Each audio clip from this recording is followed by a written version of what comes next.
پلید نظریات کے درمیان تمہیں ایک صاف ستھرا پاکستان کا نظریہ عطا فرمایا ہے، اور ہم نے پاکستان کا حصول اس کو کامیاب بنایا تھا، اور اس کے پیچھے جو نظریہ کار فرما تھا وہ دو قومی نظریہ ہے، ٹو نیشن تھیوری۔ اس کی بنیاد پر پاکستان ایک تشخص کے طور پر نظریہ دو قوم کی بنیاد پر ہمارے سامنے معرض وجود میں آیا تھا، اور یہ وہ نظریہ ہے، یہ اس وقت سے معرض وجود میں نظریہ تھا جس دن اللہ جل شانہ نے حضرت آدم علیہ السلام کو پیدا کر کے شیطان کو سجدہ کرنے کا حکم دیا۔ سب فرشتوں نے آدم علیہ السلام کو سجدہ کیا، لیکن شیطان منکر بن گیا اور اس نے کہا کہ میں تیری قوم کو، تیری مخلوق کو میں تیری بارگاہ سے دور کروں گا اور ان کو میں برائی کے راستے پہ چلاؤں گا۔ اس وقت شیطان اللہ کے مقابلے میں آ کر کھڑا ہوا، دو نظریات اس وقت وجود میں آئے تھے، ایک خدا کا نظریہ تھا اور دوسرا شیطان کا نظریہ تھا۔ اللہ جل شانہ نے لوگوں کو حق کی دعوت دی، حق کی طرف بلایا، انبیاء بھیجے، اور شیطان جو تھا یہ باطل کی قوتوں کا کار فرما تھا، باطل کے راستے پہ چلنے والا تھا۔ تو گویا دو قومی نظریہ، دو الگ الگ نظریات اس وقت سے ہیں جس وقت سے کائنات ہے، اور پھر صدیوں تک مسلمان ہندوؤں کے ساتھ، انگریزوں کے ساتھ زندگی بسر کرتے رہے، لیکن مسلمانوں کی اور ہندوؤں کی، انگریزوں کی آپس کے اندر بن نہ پائی، اس لیے کہ ان کے نظریات اور طرح کے تھے اور مسلمانوں کے اہل ایمان کے نظریات اور طرح کے تھے۔ تو علامہ اقبال رحمۃ اللہ تعالی علیہ نے اس نظریے کو پروان چڑھایا، اور ان کے ساتھ مسلمانوں نے، اہل ایمان نے، اہل سنت و جماعت نے مسلم لیگ کے ساتھ مل کر بہت لمبی کوشش کی۔ پہلے 1857 کی جنگ آزادی لڑی گئی، اور اس کے لیے کئی ہزاروں کی تعداد کے اندر مسلمانوں نے قربانیاں پیش کی، اور پھر یہ جہد مسلسل چلتی رہی۔ تو اللہ کے فضل و کرم سے اللہ رب العالمین نے 14 اگست 1947 کو پاکستان معرض وجود کے اندر لا کر ہمیں ایک بہت بڑی دولت عطا فرمائی ہے، اور اس کی جو ترویج و اشاعت ہے اور اس کے اندر جو کردار ہے اور اس کا بننا بھی اللہ رب العالمین نے قرآن کے اندر اس کو ذکر کیا ہے۔ اگر دیکھا جائے کہ دو قومی نظریہ جس کی بنیاد پر پاکستان معرض وجود میں آیا ہے، تو اللہ رب العالمین نے اس کے متعلق فرمایا وَإِنَّ لَكُمْ فِي الْأَنْعَامِ لَعِبْرَةً، اللہ فرماتا ہے کہ تمہارے لیے چوپایوں کے اندر بھی عبرت کا مقام ہے۔ نُسْقِيكُم مِّمَّا فِي بُطُونِهِ، اللہ فرماتا ہے کہ گائے کو دیکھ لو، ہم اس سے تمہیں کس طرح دودھ نچوڑ کر دیتے ہیں۔ مِن بَيْنِ فَرْثٍ وَدَمٍ لَبَنًا خَالِصًا سَائِغًا لِلشَّارِبِينَ، فرمایا دیکھو کہ چوپایوں کے اندر تمہارے لیے عبرت کا مقام ہے۔ اس میں غور و خوض کرنے کی بات ہے کہ دیکھو کہ ہم نے گوبر اور خون کے درمیان سے تمہیں صاف ستھرا، صاف شفاف دودھ دیا ہے، یعنی دو پلید چیزوں کے درمیان ایک طرف گوبر ہے اور ایک طرف خون ہے، خون بھی ناپاک، گوبر بھی ناپاک ہے، ان دو ناپاک چیزوں کے درمیان اللہ فرماتا ہے لبنن خالصا سائغا للشاربین، ایسا صاف ستھرا، پاک، صاف، شفاف دودھ عطا فرمایا ہے جو پینے والوں کو فرحت عطا کرتا ہے۔ تو اسی طرح جو دو قومی نظریہ ہے، اگر اس کو دیکھا جائے تو ایک طرف برٹش استعمار تھا، انگریز تھا، اور دوسری طرف ہندو بلیدہ تھا، اور یہ دونوں پلید ہیں۔ دونوں پلیدوں کے درمیان اللہ جل شانہ نے پاکستان 14 اگست کو ہمیں نکال کر عطا کر دیا ہے۔ تو یہ اللہ کا فضل اور کرم ہے۔ تو اللہ فرماتا ہے اس کے اندر عبرت کا مقام ہے، تمہارے لیے غور و فکر کا مقام ہے۔ تو میں چاہیے کہ اس کے اندر تفکر و تدبر کروں کہ جس طرح رب ذوالجلال والاکرام دو پلیدوں کے درمیان اللہ صاف ستھرا دودھ نکالتا ہے، اسی طرح اللہ جل شانہ نے دو پلید نظریات کے درمیان تمہیں ایک صاف ستھرا پاکستان کا نظریہ عطا فرمایا ہے۔ اور پاکستان کا جو قیام ہے، جو حصول ہے، اس کے اندر ہمارے علماء نے جو پاکستان کے بانیان ہیں انہوں نے واضح طور پر کہا یہ نہیں کہا تھا کہ ہم روٹی کپڑا اور مکان کے لیے پاکستان بنا رہے ہیں، انہوں نے کہا کہ ہم ایسی ریاست کا حصول چاہتے ہیں جہاں ہم اسلامی طرز کے مطابق زندگی بسر کر سکیں، ہم ایسا خطہ زمین حاصل کرنا چاہتے ہیں جہاں ہم اسلام کی بنیادوں کو استوار کرنا چاہتے ہیں، ہم ایسی زمین حاصل کرنا چاہتے ہیں جہاں ہم خلافت کا نظام قائم کرنا چاہتے ہیں۔ تو پاکستان کے بنانے کا مقصد یہی تھا، اور اسی نظریہ کی خاطر ہمارے علماء و مشائخ نے قربانیاں دی ہیں، عوام نے دعائیں مانگی ہیں، اپنی نمازوں کے اندر دعاؤں کے اندر گر گرا کر رب ذوالجلال سے دعا مانگی کہ اللہ ہمیں ایسا ملک عطا فرما جس کو ہم اسلام کے مطابق جہاں ہم زندگی بسر کر سکیں۔ اور اللہ رب العالمین نے قرآن مجید کے اندر ارشاد فرمایا کہ کچھ لوگ ایسے ہیں جو اللہ کے ساتھ وعدہ کرتے ہیں، لئن آتانا من فضلہ لنصدقن ولنکونن من الصالحین، کہ اللہ کے ساتھ کچھ قوموں نے وعدے کیے۔ وعدہ کیا تھا کہ اے اللہ اگر تو ہمیں سرزمین عطا کرے گا لنصدقن، تو ہم ضرور صدقہ کریں گے، ولنکونن من الصالحین، اور ضرور ہم نیکوکاروں میں شامل ہو جائیں گے۔ اللہ فرماتا ہے کچھ قومیں ایسی ہیں جنہوں نے رب کے ساتھ یہ وعدہ کیا ہے، فَمِنْهُمْ مَنْ عَاهَدَ اللَّهُ لَئِنْ آتَانَا مِنْ فَضْلِهِ لَنَصَّدَّقَنَّ وَلَنَكُونَنَّ مِنَ الصَّالِحِينَ، کہ کچھ قومیں ایسی ہیں جنہوں نے رب سے معاہدہ کیا ہے کہ اے رب ذوالجلال والاکرام اگر تو ہمیں سرزمین عطا کرے گا تو ہم ضرور صدقہ کرنے والوں میں سے ہوں گے اور نیکی کرنے والے لوگوں میں سے شامل ہوں گے۔ اللہ فرماتا ہے فَمِنْهُمْ مَنْ عَاهَدَ اللَّهُ، پھر جب اللہ کے ساتھ انہوں نے وعدہ کر دیا اور اللہ نے ان کے وعدے کو، جو انہوں نے اللہ کے ساتھ معاہدہ کیا، اللہ نے اس وعدے کو پورا کیا، فَلَمَّا آتَاهُم مِّن فَضْلِهِ، اللہ نے جب ان کو ان کا وعدہ اپنے فضل کے ساتھ عطا کر دیا تو انہوں نے کیا کیا، فَمِنْهُمْ مَنْ عَاهَدَ اللَّهَ لَئِنْ آتَانَا مِنْ فَضْلِهِ لَنَصَّدَّقَنَّ وَلَنَكُونَنَّ مِنَ الصَّالِحِينَ فَلَمَّا آتَاهُم مِّن فَضْلِهِ بَخِلُوا بِهِ وَتَوَلَّوْا وَهُمْ مُعْرِضُونَ۔ اللہ فرماتا ہے انہوں نے اس کے اندر بخل سے کام لیا، کنجوسی سے کام لیا، اور وہ اعراض کرنے والے لوگوں میں سے ہو گئے، منہ پھیرنے والے لوگوں میں سے ہو گئے۔ یعنی اللہ نے ان کے وعدے کو پورا کیا، انہوں نے وعدے کی خلاف ورزی کی اور رب کی طرف سے اعراض کر دیا، منہ موڑ دیا، تو اللہ جل شانہ نے پھر ان کو عذاب کے اندر مبتلا رکھا۔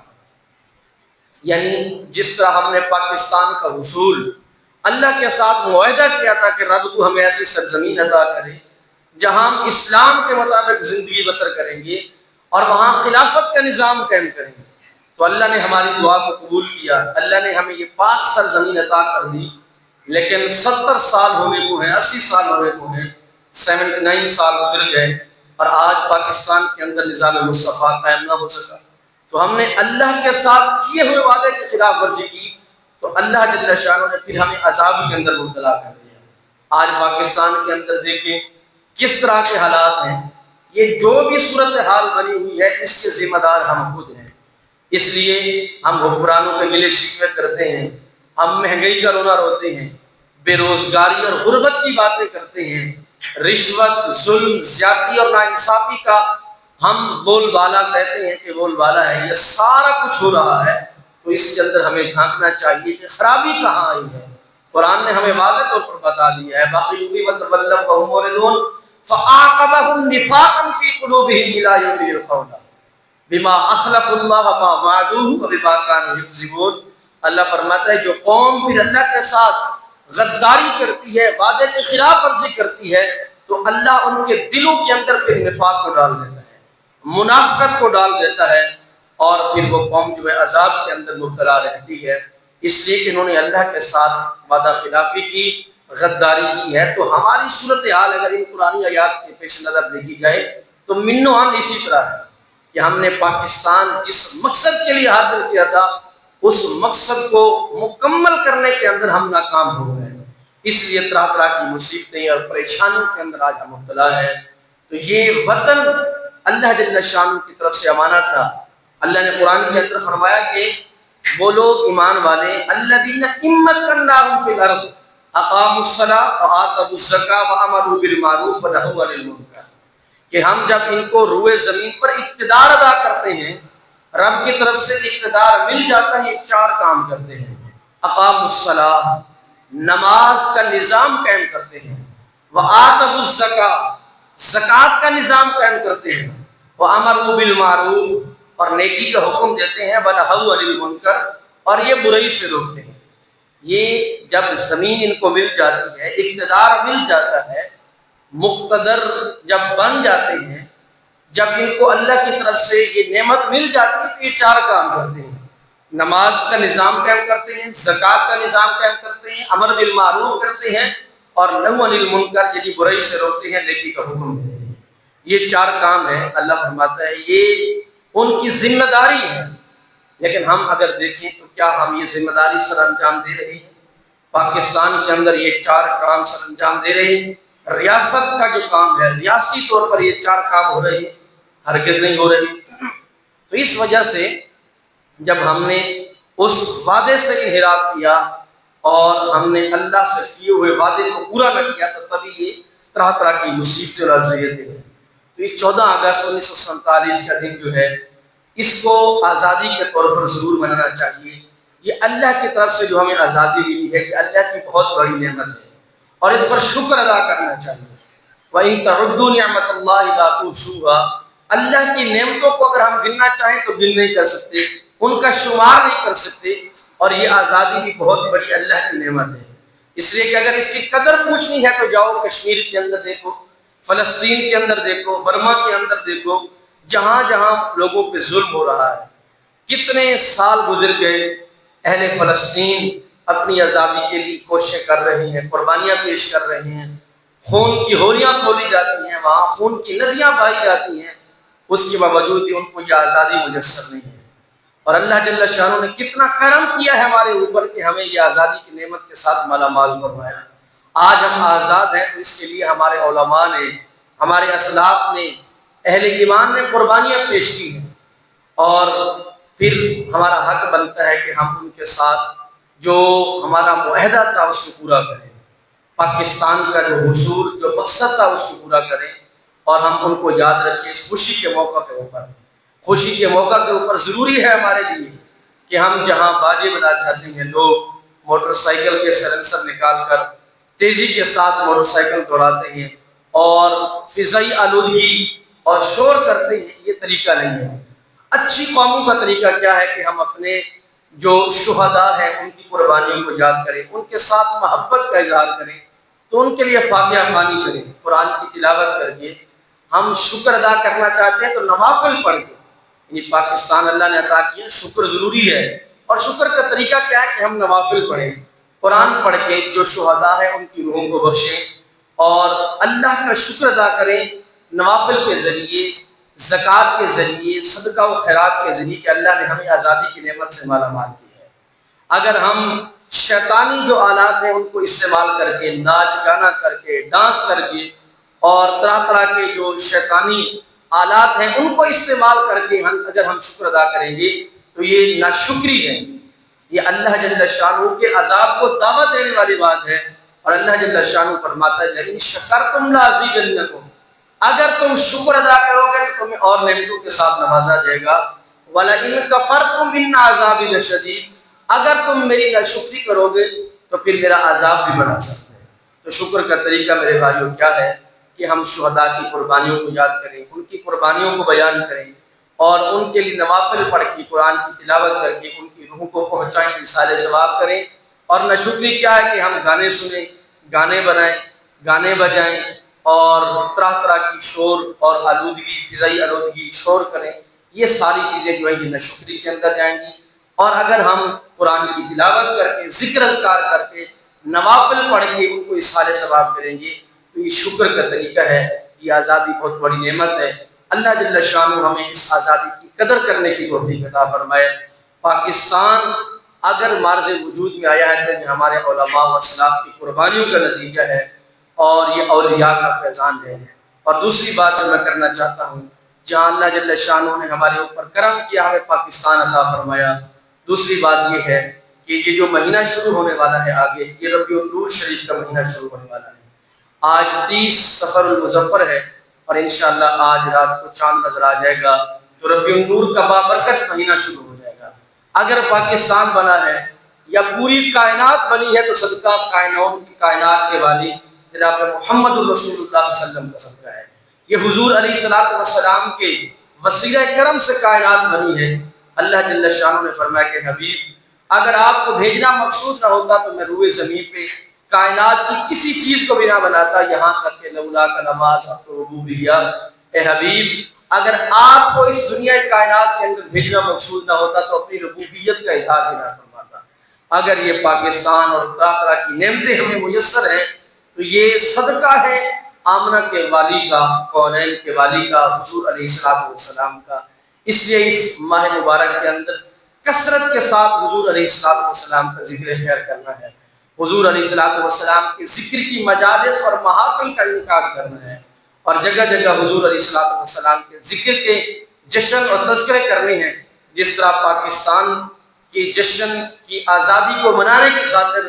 ہم اپنے گھروں کو سجاتے ہیں، جھنڈیاں لگاتے ہیں، دفاتر کو سجایا جاتا ہے، اسی طرح اس مہینے کے اندر 12 ربیع الاول کو منانے کی خاطر بھی اپنے گھروں کو سجائیں، کوشش کریں، چراغاں کریں، حضور علیہ السلام کے نام کی جتنا ہو سکتا ہے کم از کم ایک لائٹ ضرور لگائیں، تاکہ پتہ چلے کہ لائٹیں یہ جگمگ کیوں ہو رہی ہے، اس شاقان مصطفیٰ حضور علیہ السلام کی ولادت کے جشن کو منا رہے ہیں۔ یہ ہمیں ضرور کرنا چاہیے،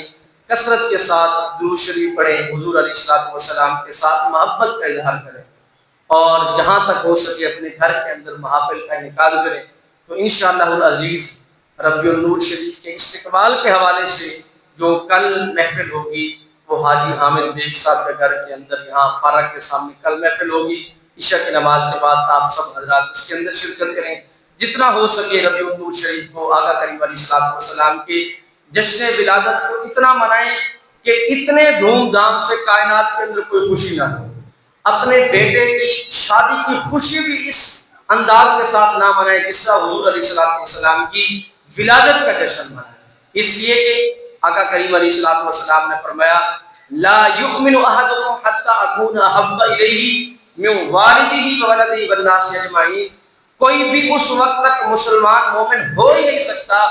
جب تک اپنی جان، مال، آل، اولاد، عزت، آبرو سب چیز سے بڑھ کر حضور علیہ السلام سے پیار نہیں کرتا۔ تو حضور کی محبت کا یہ تقاضا ہے کہ کثرت کے ساتھ حضور کا ذکر کریں۔ اللہ ہم سب کو عمل کی توفیق عطا فرمائے۔ اور اہم بات جو میں نے آج کرنی ہے وہ آپ سب حضرات سے ایک ریکویسٹ ہے، ایک گزارش ہے، وہ یہ ہے کہ جس طرح آپ حضرات کو معلوم ہے کہ بعض اوقات ہماری مسجد میں جو لائٹ ہے وہ بند ہو جاتی ہے،